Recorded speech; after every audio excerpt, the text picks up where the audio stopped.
میں اندھا دھند کپڑے سلائی کر رہا تھا۔ نہ دن کا پتہ چل رہا تھا نہ رات کا۔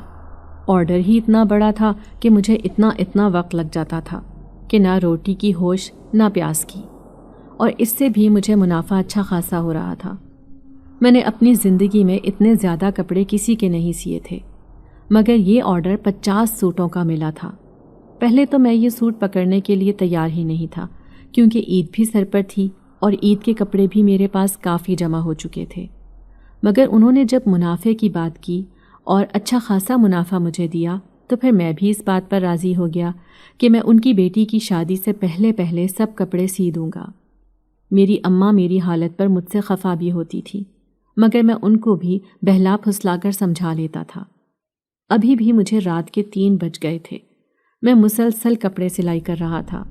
دکان کھلی دیکھ کر اکا دکا آنے جانے والے لوگ مجھے بہت حیرت سے دیکھتے کہ میں رات کے اس پہر بھی کام کر رہا ہوں، مگر مجھے کسی کی پرواہ نہیں تھی۔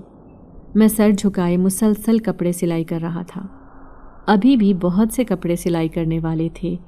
اماں نے کئی مرتبہ مجھے کہا کہ کوئی لڑکا ساتھ رکھ لے، مگر میں اپنے ساتھ کوئی لڑکا رکھ کر لوگوں سے بے ایمانی نہیں کر سکتا تھا، کیونکہ سب لوگ میری سلائی کی صفائی کو دیکھ کر میرے پاس آتے تھے۔ ابھی 1 ہفتہ پہلے ہی تو ایک شخص جس کے چہرے پر بہت نور تھا، وہ میرے پاس آیا تھا۔ اسی کی بیٹی کی شادی تھی اور وہ مجھے 50 سوٹوں کا آرڈر دے کر گیا تھا، جو 1 مہینے کے اندر پورے بھی کرنے تھے۔ مگر ابھی میں لڑکا رکھ کر اپنی سلائی خراب نہیں کرنا چاہتا تھا، کیونکہ وہ گاہک میرے پاس پہلی مرتبہ آیا تھا اور اس کا کہنا تھا کہ اگر اس کو میرے سلائی کیے گئے کپڑے پسند آ گئے تو وہ مجھے اور بھی کپڑے سلائی کرنے کے لیے دے گا۔ اس کی 2 بیٹیاں اور ہیں، اور جب وہ ان کی شادی کرے گا تب بھی وہ مجھے ہی کپڑے سلائی کرنے کے لیے دے گا۔ مجھے بات کی تو نہیں، مگر اب کی زیادہ فکر تھی کہ میری طرف سے اسے کسی قسم کا کوئی شکایت کا موقع نہ ملے، اسی لیے خود ہی اکیلا ہی سر توڑ محنت کر رہا تھا، اور مجھے یہ کرنا تھا کیونکہ اس کے بغیر میرا گزارا بھی نہیں تھا۔ جس کے گھر میں بیوہ بیمار ماں ہو، 2 کنواری جوان بہنیں ہوں، تو وہاں پر اکلوتے بیٹے اور بھائی کو دن رات سر جھکا کر محنت ہی کرنی پڑتی ہے۔ وقت گزرتا گیا اور 2 ہفتے کا وقت سکون سے گزر گیا۔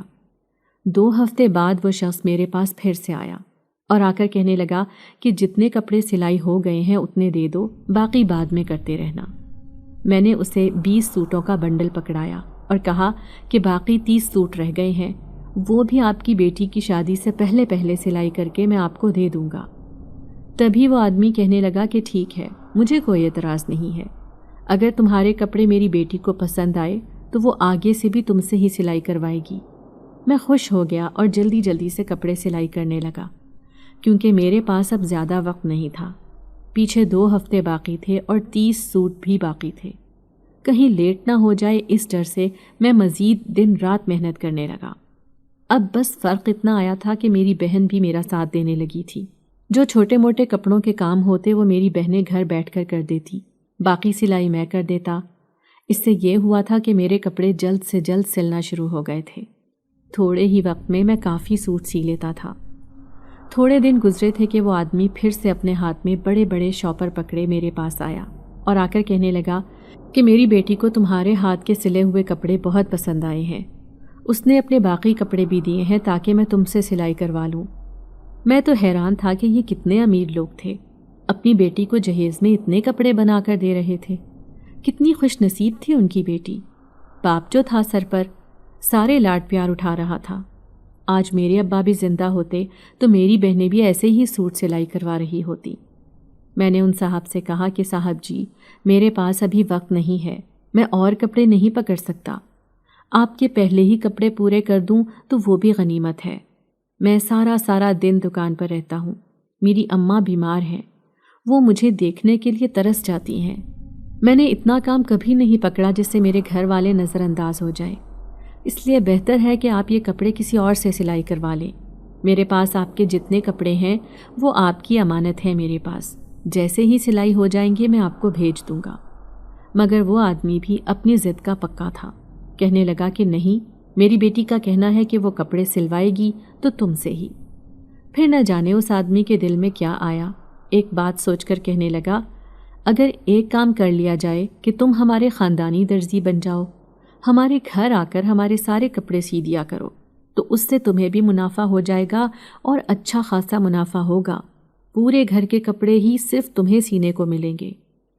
میں نے اس آدمی سے کہا کہ میں اپنی والدہ اور اپنی بہنوں کو تنہا نہیں چھوڑ سکتا۔ تبھی وہ کہنے لگا، کیا ہوا تمہاری والدہ کو؟ میں نے اس سے کہا کہ میری والدہ کو تو کچھ نہیں ہوا، بس وہ بیمار ہیں اور بہنیں جوان اور کنواری ہیں، اسی لیے میں ان کو تنہا چھوڑ کر آپ کے گھر نہیں رہ سکتا۔ حیرت تو مجھے اس بات کی تھی کہ اس کا اتنا بڑا خاندان ہے جس کے لیے اس نے کپڑے سلائی کروانے ہیں۔ تھوڑی دیر گزری تھی کہ وہ وہاں سے چلا گیا اور کہنے لگا کہ ایک مرتبہ سوچنا ضرور۔ میں نے اس سے کہا کہ ٹھیک ہے، میں سوچ کر بتاؤں گا۔ دل ہی دل میں نے سوچا کہ میں نے کون سا جانا ہے، اس لیے اس سے بحث نہ کی اور سوچا کہ جب اگلی مرتبہ وہ آدمی آئے گا تو میں اسے کہہ دوں گا کہ مجھے مناسب نہیں لگ رہا، اس لیے میں تمہارے ساتھ تمہارے گھر نہیں جا سکتا، اور وہاں پہ ہی بات ختم ہو جائے گی۔ وقت کا کام ہے گزرنا، تو وہ گزر ہی جاتا ہے۔ 50 سوٹ سل چکے تھے۔ اب تو مجھے انتظار تھا اس آدمی کا جو سوٹ لینے آتا، مگر اب کی مرتبہ سوٹ لینے وہ آدمی نہیں بلکہ اس کی بے انتہا خوبصورت بیٹی آئی تھی۔ مجھے کافی حیرانگی ہوئی۔ میں نے اس سے پوچھا کہ تمہارے ابا کہاں پر ہیں؟ تو وہ کہنے لگی کہ ابا اس دنیا میں نہیں رہے۔ الفاظ تھے یا پگھلا ہوا سیسا جو میرے کانوں میں انڈیلا جا رہا تھا۔ میں سر پکڑ کر بیٹھ گیا اور کہنے لگا کہ یہ سب کب ہوا؟ ابھی پچھلے دنوں تو بالکل ٹھیک تھے۔ وہ تبھی کہنے لگی، میرے ابا کو مرے 5 سال ہو گئے ہیں۔ میں نے حیرت سے اس لڑکی کی طرف دیکھا۔ مجھے کافی حیرانگی ہو رہی تھی۔ 5 سال ہو گئے تھے اس کے ابا کو گئے، تو پھر وہ جو مجھے پچھلے دنوں کپڑے دینے آیا تھا وہ کون تھا؟ بہرحال میں نے جلدی سے اس لڑکی کو کپڑے پکڑائے۔ وہ مڑنے ہی لگی تھی جب اچانک سے کچھ یاد آنے پر میری طرف دیکھنے لگی اور کہنے لگی، ابا نے تم سے ہمارے گھر رہنے کی بات کی ہوگی، تو تم نے کیا سوچا ہے اس بارے میں؟ میں تو بھول ہی چکا تھا، مجھے کچھ یاد ہی نہیں تھا۔ یاد بھی کیسے ہوتا، میں نے اس بات پر غور ہی نہیں کیا تھا، بس کپڑے سلائی کرنے میں سر جھکا کر لگا رہا اور اس بات پر تو غور و فکر کیا ہی نہیں۔ یہاں تک کہ میرے دماغ میں بھی یہ بات نہیں تھی، میں بھول چکا تھا۔ میں نے اس کی طرف دیکھا اور کہا کہ نہیں، میں نہیں آ سکتا، میرے گھر پر میری اماں اور بہنیں اکیلی ہوں گی۔ لیکن اچانک سے میرے دماغ میں ایک جھماکا سا ہوا، اس کے ابا تو اس دنیا سے جا چکے ہیں، پھر اسے کیسے معلوم ہوا؟ اس سے پہلے کہ میں کچھ پوچھتا وہ وہاں سے غائب ہو چکی تھی۔ مجھے کافی حیرت ہوئی۔ ابھی اس کے کچھ لباس میرے پاس موجود تھے جو میں نے اس کو کچھ دنوں بعد دینے تھے۔ میں نے سوچ لیا تھا کہ وہ جیسے ہی آئے گی میں اس سے یہ سوال ضرور کروں گا کہ جب اس کے ابا کو مرے 5 سال ہو گئے ہیں تو پھر اس کو یہ بات کیسے معلوم؟ اب تو مجھے بھی خوف محسوس ہو رہا تھا، مگر میرا کام ویسے کا ویسا ہی رہا۔ اس لڑکی کے 2-3 سوٹ سینے کے بعد ایک گاہک آیا اور کہنے لگا کہ مجھے اپنی بہن کے لیے سوٹ سلوانے ہیں۔ میں نے مسکرا کر کہا کہ میرا تو کام ہی یہ ہے، بتائیے آپ کو کس طرح کے اور کتنے سوٹ سلوانے ہیں؟ تبھی وہ کہنے لگا کہ مجھے 3 سوٹ سلوانے ہیں، اگر مجھے تمہاری سلائی اچھی لگی تو میں تمہیں اور سوٹ دوں گا۔ اسی اثنا میں ابھی ہم بات کر ہی رہے تھے کہ اچانک سے اسی دن والی لڑکی دوبارہ آ گئی اور آ کر کہنے لگی کہ مجھے تم سے سوٹ سلوانے ہیں۔ میں نے حیرت سے اس لڑکی کی طرف دیکھا اور کہا، ابھی تو آپ کے 50 سوٹ سلے ہیں، ابھی آپ کو اور سوٹ سلوانے ہیں کیا؟ تبھی وہ کہنے لگی کہ ہاں، مجھے ابھی اور سوٹ سلوانے ہیں، لیکن یہ شرط ہے کہ پہلے سوٹ میرے سلائی ہوں گے کیونکہ میری شادی ہے۔ میں نے اس لڑکی سے کہا کہ یہ میرے پاس پہلے آئے ہیں، میں پہلے ان کا کام کر دوں، اس کے بعد تمہارا کام کر دوں گا، لیکن تمہاری تاریخ سے پہلے تمہیں کپڑے مل جائیں گے، اور تمہاری شادی تو پچھلے مہینے تھی۔ تبھی وہ کہنے لگی کہ نہیں، میری شادی تو اس مہینے ہے۔ مجھے کافی حیرت ہوئی کیونکہ وہ جو آدمی میرے پاس آیا تھا اس نے تو کہا تھا کہ اس کی بیٹی کی اگلے مہینے شادی ہے۔ اتنی دیر میں دوسرا شخص مجھے کپڑے پکڑا کر جا چکا تھا۔ ابھی ایک دم میرے دماغ میں خیال آیا کہ کیوں نہ اس لڑکی سے پوچھا جائے کہ ماجرا کیا ہے۔ میں نے اس لڑکی سے کہا کہ پچھلے مہینے تو تمہارے ابا سوٹ سلوا کر گئے تھے اور اسی ہفتے تم کہہ رہی ہو کہ انہیں مرے 5 سال ہو چکے ہیں۔ تبھی وہ لڑکی مجھ سے نظریں چرانے لگی اور کہنے لگی کہ میں تمہارے سوالوں کے جواب دینے کی پابند نہیں ہوں، تم نے سوٹ سینے ہیں تو سی دو ورنہ مجھے صاف جواب دے دو۔ میں نے اس لڑکی سے کہا، یہ کیسے ممکن ہے؟ بہرحال میرا کام تمہارے کپڑے سلائی کرنا ہے تو وہ تو میں کر دوں گا، تمہیں تمہاری تاریخ تک کپڑے مل جائیں گے۔ وہ وہاں سے جا چکی تھی، مگر مجھ پر اب خوف سا طاری ہو گیا تھا۔ ابھی بھی دن رات میرے کپڑے سلائی کرنے میں ہی گزر رہے تھے۔ رات ہوئی تو میں گھر چلا گیا۔ گھر پہنچا تو اماں بھی کپڑے لے کر بیٹھی تھیں اور بہنیں بھی کپڑے سلائی کر رہی تھیں۔ مجھے کافی حیرت ہوئی۔ میں نے ان سے کہا کہ تم لوگ کس کے کپڑے سلائی کر رہی ہو؟ میں جب ہوں کپڑے سلائی کرنے کے لیے تو پھر تم لوگوں کو کیا ضرورت ہے کپڑے سلائی کرنے کی؟ تبھی میری بڑی بہن کہنے لگی کہ دوپہر کے وقت ایک لڑکی کے ہاتھ آپ نے ہی تو کپڑے بھیجے ہیں، وہ تو ہمیں سلائی بھی دے گی اس کی۔ میں نے تو سوچا تھا کہ آپ آئیں گے تو آپ کو سلائی دے دوں گی، کافی اچھی سلائی دے کر گئی ہے۔ میں کافی حیران ہوا اور اسے کہا کہ میں نے کس کے ہاتھ کپڑے بھیجنے ہیں، میں نے تو کسی کو گھر نہیں بھیجا۔ میری دونوں بہنیں ایک دوسرے کا چہرہ دیکھنے لگیں اور کہنے لگیں کہ بھائی وہ لڑکی تو کہہ رہی تھی کہ آپ نے ہی کپڑے دے کر بھیجے ہیں کہ میری بہنیں کپڑے سلائی کر دیں گی۔ مجھے کافی حیرت ہوئی۔ میں نے ان سے کہا کہ کتنے سوٹ سلائی کرنے کے لیے دیے ہیں؟ تبھی وہ کہنے لگیں کہ 25 کے لگ بھگ۔ اتنے کپڑے آخر وہ لڑکی لا کہاں سے رہی تھی؟ میں جان چکا تھا کہ یہ وہی لڑکی ہے، مگر اس کو میرے گھر کا کیسے معلوم ہوا؟ اب تو مجھے دال میں کچھ کالا لگ رہا تھا۔ تبھی میری بہن کہنے لگی بھائی وہ لڑکی تو بہت خوبصورت تھی، وہ کافی دیر ہمارے ساتھ بیٹھ کر باتیں کرتی رہی اور پھر شام ہوتے ہی وہ گھر کو روانہ ہو گئی۔ مگر ایک بات جو بہت عجیب ہوئی تھی، شام ہوتے ہی نہ جانے کیوں اسے بہت الجھن سی محسوس ہونے لگی تھی۔ وہ بڑی عجیب سی ہوتی جا رہی تھی، اس کی آنکھیں لال انگارہ ہو رہی تھی۔ میں تو اسے بٹھانا چاہ رہی تھی مگر وہ مجھ سے ہاتھ چھڑوا کر بھاگنے کے انداز میں گھر سے چلی گئی۔ میں اسے کافی دیر روکتی رہی مگر اس نے میری ایک نہ سنی۔ میں اپنی بہنوں کی باتیں سن کر حیران رہ گیا تھا۔ یہ سب ماجرا کیا تھا مجھے کچھ سمجھ نہیں آ رہی تھی۔ میں تو صرف ایک درزی تھا، لیکن اب مجھے ایسا لگ رہا تھا جیسے میری زندگی میں کچھ عجیب بھی ہونے والا ہے۔ ابا کے بعد تو سب عجیب ہی ہو رہا تھا۔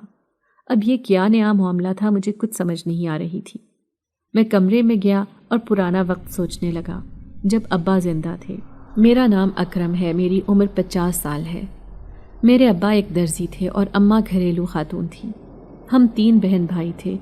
میں بہن بھائیوں میں سب سے بڑا تھا اور میرے بعد 2 بہنیں تھیں۔ اماں ابا نے ہم لوگوں میں کبھی کوئی فرق نہیں کیا تھا۔ حالانکہ جب کبھی میں نے کسی کے ہاں بھی یہ بات سنی ہے کہ اللہ نے انہیں ایک ہی بیٹا دیا ہے، تب میں نے یہ بات بھی جانی ہے کہ بیٹیوں سے زیادہ اس گھر میں بیٹے کو توجہ دی جاتی ہے اور بیٹیوں کو نظر انداز کیا جاتا ہے۔ مگر میرے ابا نے کبھی ایسا نہیں کیا تھا۔ وہ بیٹیوں کو بھی اتنی ہی توجہ دیتے تھے جتنا بیٹوں کو، بلکہ اکثر اوقات ایسے ہو جاتا تھا کہ میرے حق میں آئی ہوئی چیز کبھی کبھار رہ جاتی تھی، مگر میری بہنوں کو کبھی کسی چیز سے روکا نہیں گیا تھا، بلکہ ان کو ہر وہ چیز لا کر دی گئی تھی جو ان کے منہ سے نکلتی تھی، بلکہ ان کے منہ سے بعد میں نکلتی تھی، پہلے ان کو پوری کر دی جاتی تھی۔ میرے ابا درزی کا کام کرتے تھے، دن رات محنت کر کے وہ روزی رزق کماتے تھے اور پھر ہم سب کی خواہشات پوری کرتے تھے۔ ہم نے بھی کبھی ناشکری نہیں کی تھی۔ اماں نے کبھی ہمیں ناشکری کرنا سکھایا ہی نہیں تھا۔ اماں خود بھی ہر وقت شکر ادا کرتی رہتی۔ وہ کہتی کہ جتنا تمہارے ابا کماتے ہیں اس میں ہی راضی رہا کرو، خدا بھی تم سے راضی رہے گا۔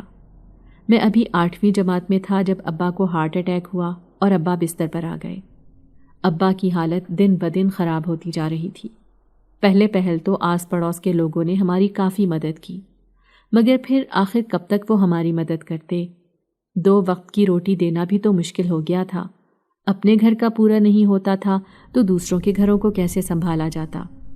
اسی لیے آہستہ آہستہ سب نے اپنا ہاتھ کھینچ لیا۔ اب گھر میں فاقے چلنے لگے تھے۔ اس پر ابا کی اتنی مہنگی دوائی، سمجھ سے باہر تھا کہ کیا کیا جائے۔ میں پہلے بھی ابا کے ساتھ کبھی کبھار دکان میں بیٹھ جایا کرتا تھا، ان کے کام میں ہاتھ بٹاتا تھا، اسی لیے کچھ کام میں بھی جانتا تھا۔ ایک روز ایسے ہی جب اپنے گھر والوں کو بھوکے دیکھا تو دل میں آئے خیال پر آمین کہا اور اماں سے بات کرنے چلا گیا جو ابا کے پاس بیٹھی ہوئی تھی۔ میں نے اماں سے کہا کہ اماں کیوں نہ ایسا کیا جائے کہ میں پڑھائی چھوڑ کر درزی بن جاؤں اور ابا کی دکان چلانا شروع کر دوں، اس طرح گھر میں کچھ مدد ہو جائے گی۔ اماں تو پریشان ہو گئی اور کہنے لگی کہ تم اتنی سی عمر میں کیسے دکان سنبھالو گے؟ ابھی تو تمہاری اتنی عمر بھی نہیں ہوئی کہ تم اتنی ذمہ داری سر پہ اٹھا لو۔ مگر میں نے اماں سے کہا کہ اماں ذمہ داری ہے۔ میں نے اماں کو بہت تسلی دی اور ان سے کہا کہ مجھے کچھ نہیں ہوگا، میں یہ ذمہ داری بہت اچھے سے نبھا لوں گا۔ مگر اماں تو کسی صورت بھی پرسکون نہیں ہو رہی تھی، ان کو کسی صورت بھی آرام نہیں آ رہا تھا۔ ان کا کہنا تھا کہ وہ کبھی بھی نہیں چاہتی تھی کہ وہ مجھ پر اتنی بڑی ذمہ داری ڈالے، مگر خدا کو جو منظور۔ میں نے آہستہ آہستہ درزی کا کام کرنا شروع کر دیا۔ پہلے تو مجھے کوئی بھی گاہک نہیں ملتا تھا، لیکن پھر جب سب کو پتہ چلتا کہ میں سلیم کا بیٹا ہوں تو ہر کوئی مجھ پر اعتبار کر کے مجھے اپنے کپڑے پکڑا جاتا اور میں ان کے کپڑے سیتا۔ شروع میں تو بہت اچھی سلائی چل رہی تھی، کام بھی بہت بہترین ہو گیا تھا۔ مجھے اب یہ کام کرتے ہوئے تقریباً 10-15 سال ہو چکے تھے، اور پھر اب اس لڑکی کا آنا مجھے بہت کچھ سوچنے پر مجبور کر رہا تھا۔ مجھے ایسا لگنے لگا تھا جیسے میری زندگی بالکل الٹ ہو گئی ہے۔ مجھے کچھ سمجھ نہیں آتا تھا کہ میں کیا کروں۔ اب تو ہر وقت وہ لڑکی ہی میرے سر پر سوار ہوتی تھی۔ اٹھتے بیٹھتے جاگتے سوتے بس اسی لڑکی کا خیال میرے ذہن میں رہتا تھا۔ میں اب تنگ آنے لگا تھا۔ مجھے سمجھ نہیں آ رہی تھی کہ میں اس لڑکی سے جان کیسے چھڑواؤں۔ وہ لڑکی میری زندگی میں آ کر عجیب سی ہلچل مچا رہی تھی۔ میری زندگی اس کے آنے سے بالکل بدل کر رہ گئی تھی۔ آج بھی میں اس کے ہی کپڑے سلائی کر رہا تھا جب وہ پھر سے میرے سر پر آ کر سوار ہو گئی، مگر آج میں نے اسے نظر انداز کیا اور اس کی طرف بالکل دھیان نہیں دیا اور اپنے کام میں ہی مگن رہا۔ وہ کافی دیر میرے پاس کھڑی رہی اور پھر افسردہ ہو کر وہاں سے چلی گئی۔ اس کا افسردہ ہونا مجھے بہت بے چین کر گیا تھا۔ آخر وہ اتنی افسردہ کیوں ہوئی تھی؟ کیا وہ مجھ سے بات کرنے کی خواہش مند تھی؟ اگر ایسا تھا تو اس نے مجھ سے کوئی بات کیوں نہیں کی؟ یا وہ اس بات کی منتظر تھی کہ میں اس سے کوئی بات کروں، میں ہی آغاز گفتگو کروں تو شاید وہ کوئی بات چھیڑ دے؟ مگر کیوں؟ وہ مجھ سے کیوں بات کرنا چاہتی تھی؟ اس نے میرے گھر پر اماں کو کپڑے بھی دیے۔ ابا کے انتقال کے بعد اماں بالکل اکیلی ہو گئی تھی، مگر اب تو اماں کو بھی انتظار رہتا تھا کہ وہ لڑکی گھر پر آئے۔ میں نے اماں سے باتوں باتوں میں پوچھا کہ اس لڑکی کا نام کیا ہے، تو اماں کہنے لگی اس کا نام زخرف ہے۔ کتنا خوبصورت نام تھا یہ نام میں نے پہلی مرتبہ سنا تھا، اس سے پہلے میں نے کبھی اس کا نام بھی نہیں سنا تھا۔ ابا کو ہارٹ اٹیک ہوا اور وہ بستر پر آ گئے۔ دن بدن ان کی حالت گرتی گئی، جس کی وجہ سے وہ اس دنیا سے چل بسے۔ ابا کے جانے کا دکھ مجھے آج بھی تھا، کیونکہ ان کے جانے کے بعد میں بالکل اکیلا ہو گیا تھا۔ میری بہنیں تو اپنے دکھ کا اظہار اپنی اماں سے کر لیتی تھیں، مگر میں تو اماں سے بھی دکھ کا اظہار نہیں کر سکتا تھا، کیونکہ مجھے ایسے لگتا تھا جیسے میں نے بھی اگر ان کو اپنے دکھ سنائے تو وہ مزید غمگین ہو جائیں گی اور ابا کو مزید یاد کریں گی۔ اسی لیے میں نے کبھی ان کو یہ ظاہر نہیں کیا تھا کہ مجھے بھی کوئی تکلیف ہے یا میں بھی غم میں مبتلا ہوں۔ میں ہمیشہ ان کے سامنے ہنستا مسکراتا رہتا، ہر بات کو بڑا آسان لیتا تھا، جیسے میرے لیے کوئی مسئلہ ہی نہ ہو۔ اماں لوگوں کو اس بات سے بہت حوصلہ ملتا تھا۔ اماں بھی اس بات سے مطمئن تھیں کہ میرے پاس ہر مسئلے کا حل ہوتا ہے، مگر وہ حل میں کس طرح نکالتا تھا یہ صرف میں ہی جانتا تھا۔ اس پہ یہ لڑکی میرے لیے دن رات کسی مصیبت سے کم نہیں تھی، کیونکہ یہ دن رات میرے خیالوں میں آ کر مجھے تنگ کر رہی تھی۔ اس دن بھی جب یہ اداس ہو کر چلی گئی تو مجھے بہت برا لگا، کیونکہ میں اس کو ایسے اداس کرنا نہیں چاہتا تھا۔ نہ جانے کیوں مجھے اس کا اداس ہونا تکلیف دے رہا تھا۔ مجھے ایسا لگ رہا تھا جیسے وہ مجھے اپنی طرف مائل کر رہی ہے، اس طرح کی حرکتیں کر کر کے وہ مجھے اپنی طرف کھینچ رہی ہے۔ ایسے ہی دن گزرتے گئے اور میں دن بدن اس کی طرف مائل ہوتا گیا۔ اب تو میرا کسی چیز میں دھیان بھی نہیں لگ رہا تھا۔ اس کا روز بروز آنا جانا ہمارے گھر ہو گیا تھا۔ اماں بھی اب خوش رہتی تھی۔ زخرف ایک اچھی لڑکی تھی، میری اماں اور میری بہنوں کا بہت خیال رکھتی تھی، ان سے بہت پیار محبت سے پیش آتی تھی۔ مجھے اس کا ایسے پیش آنا بہت اچھا لگتا تھا۔ دل میں ایک عجیب سی خواہش پیدا ہوئی تھی کہ کیوں نہ یہ ہمیشہ ہمیشہ کے لیے ہمارے گھر ہی آ جائے، لیکن اس کی تو 1 مہینے بعد شادی تھی، تو پھر یہ یہاں پر کیسے؟ مجھے کافی عجیب لگا۔ ایک روز وہ میری دکان پر آئی اور آ کر میرے ساتھ مسکرا کر باتیں کرنے لگی۔ باتوں ہی باتوں میں مجھے موقع مل گیا اور میں نے اس سے پوچھا کہ تمہاری تو 1 مہینے کے بعد شادی تھی، اب تو اس بات کو بھی 2 مہینے ہو چکے ہیں۔ تو وہ کافی افسردہ ہو گئی اور کہنے لگی کہ نہیں، میری شادی ٹوٹ چکی ہے. میں جس لڑکے سے پیار کرتی تھی اس نے مجھے دھوکہ دے دیا. اسی لیے میں اب کسی سے شادی نہیں کروں گی. بس تمہارے ساتھ باتیں کرنا مجھے اچھا لگتا ہے، اس لیے دل چاہتا ہے کہ سارا دن تمہارے ساتھ باتیں ہی کرتی رہوں گی. کیا تم مجھ سے آوازار تو نہیں ہوتے؟ میں نے اس سے کہا کہ نہیں، ایسا کچھ نہیں ہے، میں تو بس ایسے ہی بات کر رہا تھا. جبکہ مجھے بھی اس کے ساتھ باتیں کرنا بہت اچھا لگتا تھا. وہ ہر دوسرے دن ہمارے گھر آتی تھی. اب تو مجھے بھی اس کی عادت ہونے لگی تھی. ہم سارا دن بیٹھ کر باتیں کرتے رہتے. لوگوں نے عجیب و غریب باتیں بنانا شروع کر دی تھی، مگر مجھے کسی کی باتوں کی پرواہ نہیں تھی، کیونکہ اس وقت صرف اور صرف مجھے زخرف ہی نظر آ رہی تھی. زخرف میرے دل میں ایک الگ سی جگہ بنا چکی تھی، اور وہ جگہ کبھی کوئی بھی نہیں لے سکتا تھا. دن گزرتے گئے اور زخرف میرے اور قریب ہوتی گئی. ایک روز میں کام سے فارغ بیٹھا تھا جب وہ میرے پاس آئی تو میں نے اس کو کہا کہ کیا ہوا، آج بہت اداس لگ رہی ہو. تبھی وہ کہنے لگی کہ آج میری اماں کی برسی ہے اور ہمارے گھر پہ کوئی بھی نہیں آیا جو ہم سے اظہار افسوس کر سکے، اسی لیے میں خود ہی چلی آئی. تم سے باتیں کرنے کو دل چاہ رہا تھا، کسی اپنے کی ضرورت محسوس ہو رہی تھی. پہلے تو مجھے اس کی اماں کے جانے کا بہت دکھ ہوا، اور یہ سوچ کر میں حیران رہ گیا کہ اس کے اماں ابا دونوں ہی اس دنیا سے جا چکے ہیں، جس کا مطلب یہ تھا کہ وہ بالکل اکیلی تھی، اس کا کوئی نہیں تھا، وہ تنہا تھی.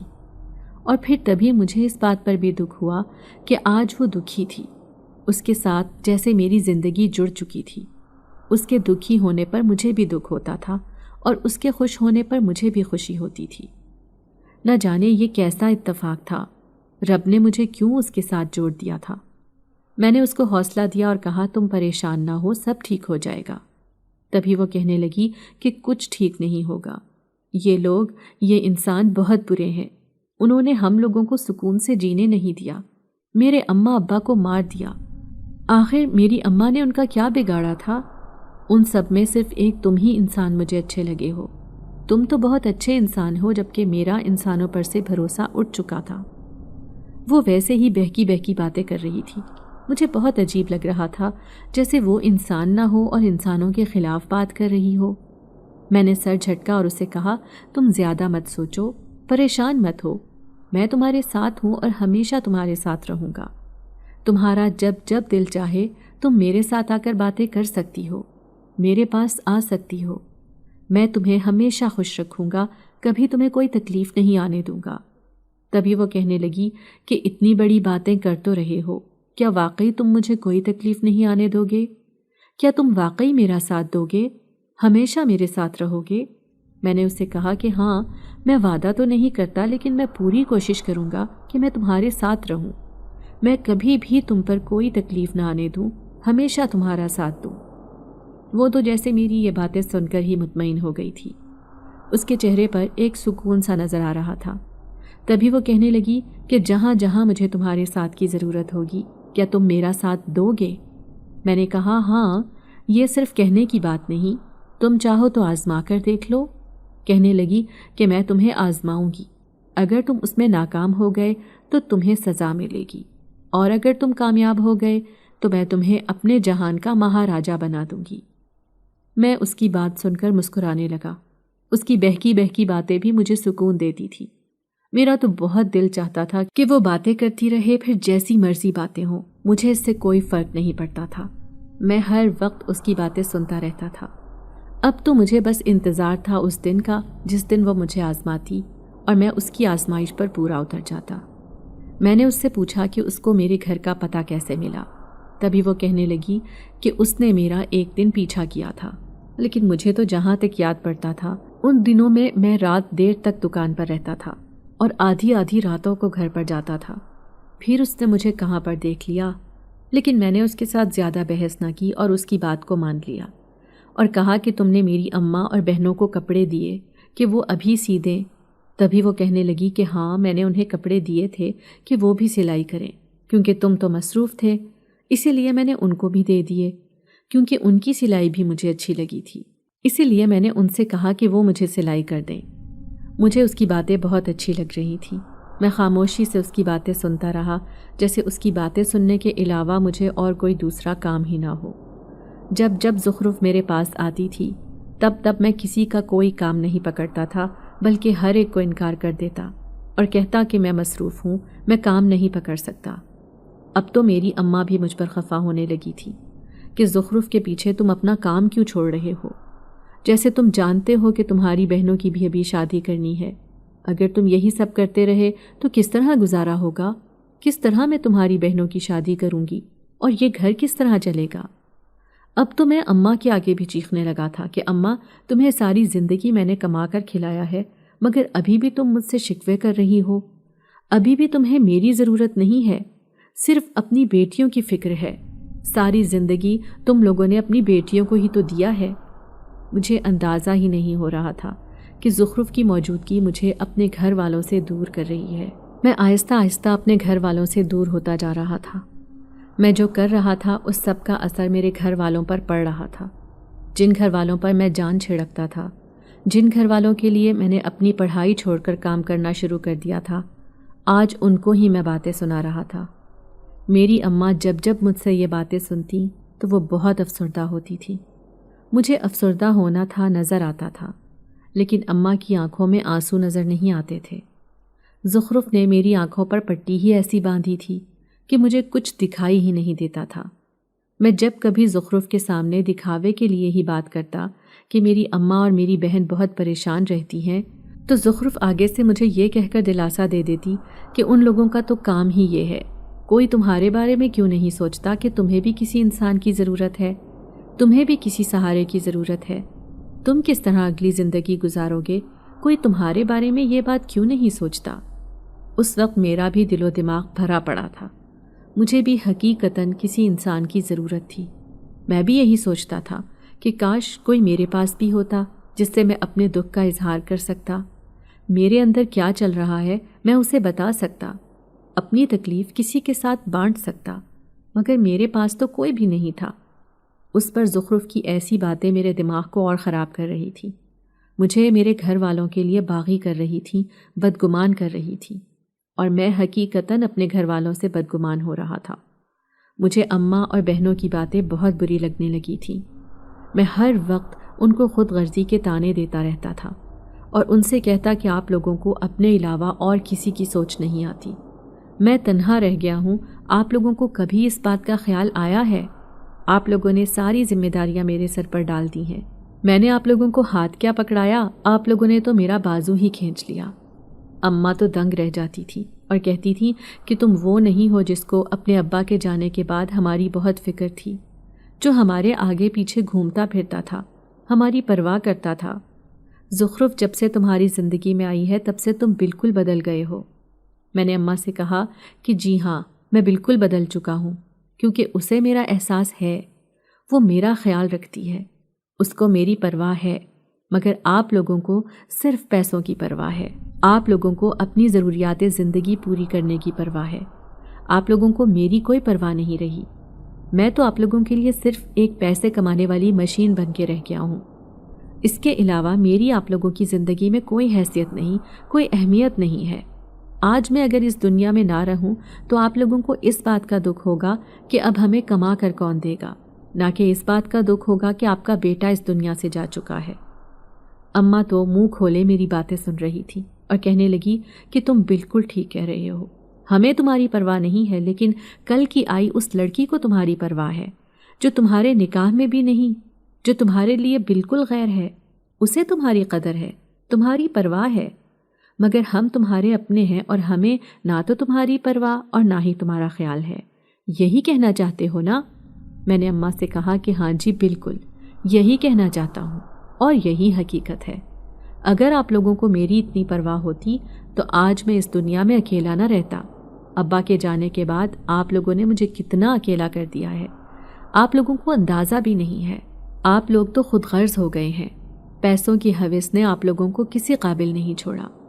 آپ لوگوں کے لیے میرے پاس میری جیب میں پیسہ ہونا ضروری ہے، اگر میری جیب میں پیسہ ہے تو میں آپ لوگوں کے لیے اہمیت رکھتا ہوں، ورنہ نہیں۔ اتنا کہہ کر میں گھر سے باہر نکل آیا اور دکھ بھرے انداز میں اپنی دکان پر جا کر بیٹھ گیا۔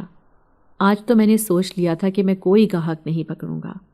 ابھی تھوڑی دیر گزری تھی کہ زخرف میرے پاس آ گئی، اس کے آتے ہی مجھے جیسے سکون سا مل گیا تھا۔ مجھے جیسے تسلی سی ہو گئی تھی کہ ہاں، اس دنیا میں کوئی تو ہے جو میری پرواہ کرتا ہے، جو میری قدر کرتا ہے، اور میری زندگی میں میرے لیے زخرف کا ہونا ہی کافی تھا۔ اب تو مجھے اماں اور بہنوں کی بھی قدر نہیں رہی تھی اور نہ ہی پرواہ رہی تھی۔ وقت کا کام گزرنا ہے، وہ گزر ہی جاتا ہے۔ ایک روز زخرف میرے پاس آئی اور آ کر کہنے لگی کہ میں ہر روز تم سے ملنے آتی ہوں، کبھی تم بھی میرے گھر آؤ، کہ مجھے تمہیں الگ سے خاص طور پر دعوت دینی ہوگی۔ تو میں اس کی بات پر مسکرا دیا اور کہا، کیا تمہارے گھر میں کوئی نہیں رہتا؟ تبھی وہ کہنے لگی کہ 2 بہنیں ہیں۔ تو میں نے اس سے کہا کہ تمہاری بہنیں اس بات سے اعتراض نہیں کریں گی کہ میں غیر ہو کر تمہارے گھر میں آ رہا ہوں؟ تو وہ میری بات سن کر مسکرانے لگی اور کہنے لگی کہ نہیں، ان کو اس بات سے کوئی تکلیف نہیں ہوگی، لیکن میں چاہتی ہوں کہ تم میرے گھر آؤ اور میرے گھر آ کر مجھے اتنا موقع دو کہ میں تمہاری خدمت کر سکوں۔ وہ جس طرح مجھے عزت سے بلاتی تھی، میرا عزت سے نام لیتی تھی، مجھے اس کے منہ سے اپنا نام بہت اچھا لگتا تھا۔ وہ بہت عزت سے میرے ساتھ بات کرتی تھی۔ دن بدن میں اس کے اور قریب ہوتا جا رہا تھا۔ وجہ کیا تھی کہ صرف وہ مجھے عزت دیتی تھی، میں تو اس کی اسی ادا پر فدا ہو گیا تھا۔ ایک دن وہ میرے پاس آ گئی اور آ کر کہنے لگی کہ تم نے مجھ سے وعدہ کیا تھا کہ تم میرے ساتھ میرے گھر چلو گے اور میری دعوت قبول کرو گے۔ میں اس کی بات پر ہنسنے لگا اور اسے کہا کہ ہاں، کیوں نہیں، لیکن ابھی میرے پاس وقت نہیں ہے، میں آج گھر جانا چاہتا ہوں کیونکہ میری بڑی بہن کو دیکھنے لوگ آ رہے ہیں، اس کا رشتہ بھی تو کرنا ہے۔ تبھی وہ کہنے لگی کہ تم نے اپنا وعدہ پورا نہیں کیا، تم نے کہا تھا کہ جب جب مجھے تمہاری ضرورت ہوگی تم میرے ساتھ کھڑے ہوگے اور تم مجھے کبھی تنہا نہیں چھوڑو گے، لیکن اب تم اپنی باتوں سے مکر رہے ہو۔ میں اس کی باتوں پر حیران رہ گیا۔ اس کی آنکھوں میں آنسو آ گئے تھے، مجھ سے اس کے آنسو دیکھے نہیں جا رہے تھے، اور یہاں پر بھی میں ہی پگھل گیا، اور میں نے اسے کہا کہ نہیں، ایسی کوئی بات نہیں ہے، مجھے اپنا وعدہ بھی یاد ہے اور تمہاری دعوت بھی، اور میں تمہارے ساتھ جانے کے لیے بھی تیار ہوں۔ اسی طرح میں اس کے ساتھ جانے کے لیے تیار ہو گیا۔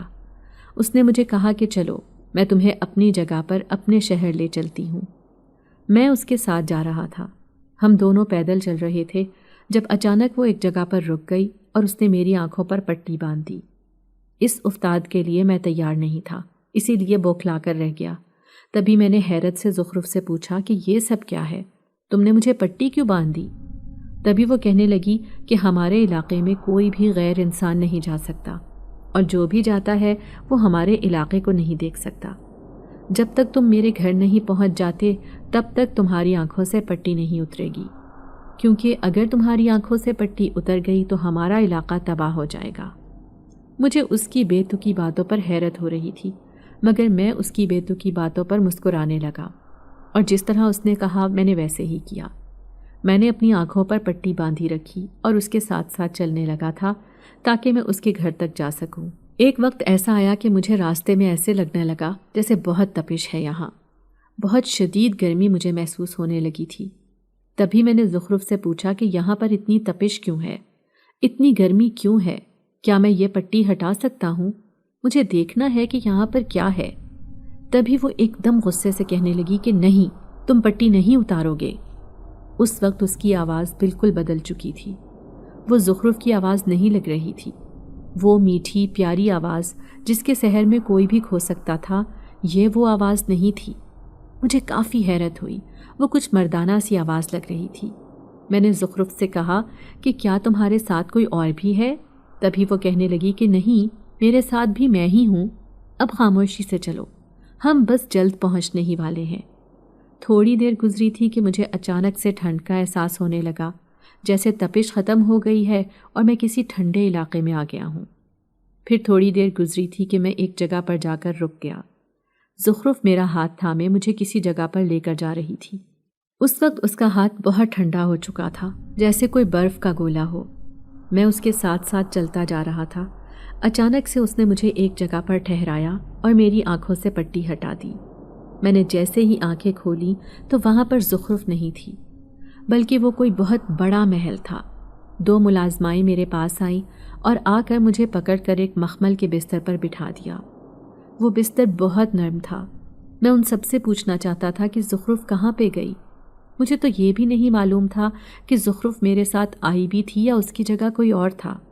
کیونکہ میرے تو چہرے پر پٹی بندھی ہوئی تھی، میری آنکھیں تو بند تھیں، میں تو کچھ دیکھ بھی نہیں سکتا تھا۔ ملازمائیں میرے آگے پیچھے گھوم رہی تھی، مگر کوئی بھی مجھے کچھ بھی بتانے کو تیار نہیں تھا، کوئی بھی میری بات نہیں سن رہا تھا۔ میں نے ایک دو ملازماؤں کو آواز بھی دی، مگر کسی نے میری آواز نہ سنی۔ میں تو اب زخرف کے انتظار میں تھا کہ کس وقت وہ میرے پاس آئے اور میں اس سے پوچھوں کہ وہ مجھے کس محل میں لے آئی ہے، یہ محل کس کا ہے، اتنا بڑا محل۔ مجھے اب اپنی اماں اور بہنوں کی بھی فکر ہو رہی تھی کہ وہ تنہا ہوں گی گھر پہ اور میرا انتظار کر رہی ہوں گی، مگر کوئی ملازمہ میرے پاس ٹکتی تو میں کسی سے سوال کرتا۔ وقت کا کام تو گزرنا ہے، وہ گزر ہی جاتا ہے، اور مجھے تو اس بات کا بھی اندازہ نہیں ہوا تھا کہ مجھے وہاں پر بیٹھے کتنی دیر ہو گئی تھی۔ نہ گھنٹوں کا پتہ چل رہا تھا نہ دن کا، دن سے رات اور رات سے دن کب ہوا مجھے پتہ ہی نہیں چلا، کیونکہ محل بالکل بند تھا، اسی لیے دن رات کا اندازہ ہی نہیں ہو پا رہا تھا۔ تبھی ایک ملازمہ میرے پاس آئی تو میں نے اس سے پوچھا کہ مجھے یہاں پر آئے کتنا وقت ہو گیا ہے۔ تبھی وہ کہنے لگی، تمہیں یہاں پر آئے 3 دن ہو گئے ہیں۔ میں نے اس سے کہا کہ مجھے بھوک اور پیاس لگ رہی ہے، میں یہاں پہ 3 دن سے مسلسل بیٹھا ہوا ہوں، اب تو میں بھی تھکنے لگا ہوں، کیا مجھے آرام کے لیے کوئی جگہ مل سکتی ہے؟ اور دل ہی دل میں یہ سوچ رہا تھا کہ میں 3 دن سے یہاں پر ہوں تو گھر پر میری اماں اور میری بہنیں تو جیتے جی مر گئی ہوں گی، لوگوں نے ان کو باتیں سنا کر ان کو مار دیا ہوگا کہ شاید میں نے کسی کی بیٹی کی عزت خراب کر دی ہے اور اس کے ساتھ بھاگ گیا ہوں۔ ایک طرف تو یہ فکر تھی تو دوسری طرف بھوک پیاس نے میری زندگی اجیرن کی ہوئی تھی۔ میں تو اس وقت کو کوس رہا تھا جب زخرف مجھے یہاں پر لائی تھی۔ وہ مجھے اپنے عالی شان گھر میں لے گئی۔ اس کا اتنا بڑا گھر دیکھ کر میں دنگ رہ گیا۔ وہ مجھے ایک بہت بڑے کمرے میں لے گئی، وہاں میرے سامنے بے شمار مشروبات پیش کیے گئے۔ میں نے ان میں سے ایک مشروب اٹھایا اور پی لیا۔ کچھ لمحوں بعد ہی میرا سر چکرانے لگا اور میں بے ہوش ہو گیا۔ جس وقت مجھے ہوش آئی تو میں ایک کمرے میں تھا۔ وہ ایک کمرہ ہمارے پورے گھر جتنا تھا اور نہایت خوبصورت تھا۔ اس میں طرح طرح کی سجاوٹی چیزیں رکھی ہوئی تھیں۔ میں دیکھ کر حیران رہ گیا۔ اچانک سے میرے آس پاس چند پریاں آنے لگیں۔ وہ بے حد خوبصورت تھیں۔ آتے ہی انہوں نے میرے آگے بڑے بڑے تھال پیش کیے جن میں لذیذ پکوان تھے۔ پہلے تو میں بہت حیران ہوا، پھر میں نے ان سے پوچھا کہ آخر تم لوگ کون ہو؟ تو کہنے لگی کہ ہم اس گھر کی ملازمہ ہیں۔ میں نے پوچھا تمہاری مالکن کہاں ہے؟ تو وہ کہنے لگی کہ آپ یہ کھانا کھا کر آرام فرمائیں، کچھ ہی دیر میں مالکن بھی آ جائیں گی، وہ بھی آپ سے ملنے کی منتظر ہیں، بس وہ آپ کے ہوش میں آ جانے کا انتظار کر رہی تھی۔ اب تو مجھے بھی کچھ گڑبڑ محسوس ہو رہی تھی کہ کچھ نہ کچھ تو غلط ضرور ہو رہا ہے، لیکن کیا ہو رہا تھا یہ میں نہیں جانتا تھا، میری سمجھ میں کچھ نہیں آ رہا تھا۔ یہ حقیقت تو اب تبھی کھل سکتی تھی جب اس گھر کی مالکن میرے سامنے آتی اور میں اسے دیکھتا کہ آخر وہ ہے کون۔ تبھی دروازہ کھلا اور سامنے سے ایک عورت کمرے میں داخل ہوئی۔ اس عورت کو آتا دیکھ کر ان میں سے ایک ملازمہ کہنے لگی کہ یہی تو مالکن ہے۔ میرے تو رونگٹے کھڑے ہو گئے تھے، کیونکہ وہ کوئی اور نہیں بلکہ وہی عورت تھی جو مجھے یہاں تک لے کر آئی تھی، وہی عورت جو مجھ سے اپنے کپڑے سلواتی تھی۔ مجھے اپنی آنکھوں پر یقین نہیں آ رہا تھا۔ زخرف میرے پاس آئی اور کہنے لگی کہ بہت انتظار کروایا ہے تم نے، تمہیں تمہارے گھر والوں سے دور کرنے میں جتنا وقت مجھے لگا ہے تم بھی نہیں جانتے۔ میں بالکل تنہا تھی، میں چاہتی تھی کہ کوئی ہو جو میرے پاس ہو، جو میرا سہارا بنے، اور مجھے اس پوری دنیا میں بس ایک تم ہی لگے تھے جو میرا سہارا بن سکے۔ میں نے اپنے ایک ملازم کو تمہارے پاس اپنے ابا کی صورت میں بھیجا اور کپڑے سلائی کروائے، کیونکہ میں نے سن رکھا تھا کہ تم ایک بہت اچھے درزی ہو۔ مجھے تمہارے کپڑے بہت پسند آئے اور میں تمہارے کپڑوں پر فدا ہو گئی۔ پھر آہستہ آہستہ تمہاری باتیں، تمہاری عادتیں مجھے اپنی طرف مائل کر رہی تھیں۔ دھیرے دھیرے میں تمہارے قریب ہوتی گئی، اور پھر ایک وقت وہ آیا جب تمہارے بغیر میرا دل ہی نہیں لگتا تھا، تمہارے بغیر گزارا ہی نہیں ہوتا تھا۔ پھر میں نے سوچ لیا کہ میں تمہیں ہمیشہ ہمیشہ کے لیے اپنے پاس قید کر لوں گی، لیکن میں ایسا نہیں کر سکی، کیونکہ مجھے اندازہ ہی نہ ہوا کہ مجھے کب تم سے محبت ہو گئی۔ میں تم سے شادی کرنا چاہتی ہوں، تم مجھ سے شادی کر لو، میں تمہیں ہمیشہ خوش رکھوں گی، کبھی تمہیں تنہا نہیں چھوڑوں گی، کبھی تمہیں نقصان نہیں پہنچاؤں گی، تم ہمیشہ میرے سے خوش رہو گے، میں تم سے وعدہ کرتی ہوں میں تمہیں کبھی نقصان نہیں پہنچاؤں گی، بس تم مجھے کبھی چھوڑ کر مت جانا۔ میں نے اس کی بات پر حامی بھر لی اور کہا کہ ٹھیک ہے۔ تبھی وہ مجھے ایک عالی شان کمرے میں لے گئی اور وہاں پر جا کر مجھے کمرے کے اندر داخل کر دیا۔ سامنے کا منظر دیکھ کر تو میرے رونگٹے کھڑے ہو گئے، کیونکہ وہ پورا کمرہ بیش قیمت زیورات اور ہیرے موتیوں سے بھرا پڑا تھا۔ وہ اس قدر امیر تھی مجھے اندازہ ہی نہیں تھا۔ اس نے اس میں سے ڈھیر سارے زیورات اٹھائے اور میری جھولی میں ڈال دیے اور کہنے لگی کہ تمہارے پاس صرف 10 دن کا وقت ہے، ان 10 دنوں میں اپنی بہنوں کی شادی کر دو اور اپنی ماں کو یہاں پر لے آؤ۔ مجھے تمہاری ماں کی خدمت کرنے میں کوئی تکلیف نہیں ہے، تم ہمیشہ میرے ساتھ رہنا۔ تمہارے گھر والوں کو جب جب میری ضرورت ہوگی میں تب تب ان کے لیے حاضر ہو جاؤں گی، لیکن تمہیں ہمیشہ میرے ساتھ رہنا ہوگا۔ تمہاری اماں کو بھی میرے ساتھ رہنا ہوگا۔ تم لوگوں کو کوئی کام کرنے کی ضرورت نہیں پڑے گی، بس مجھے کسی سہارے کی ضرورت ہے۔ میں نے ایسا ہی کیا اور آج میں اپنی بیوی کے ساتھ بہت عیش و عشرت کی اور خوشحال زندگی گزار رہا ہوں۔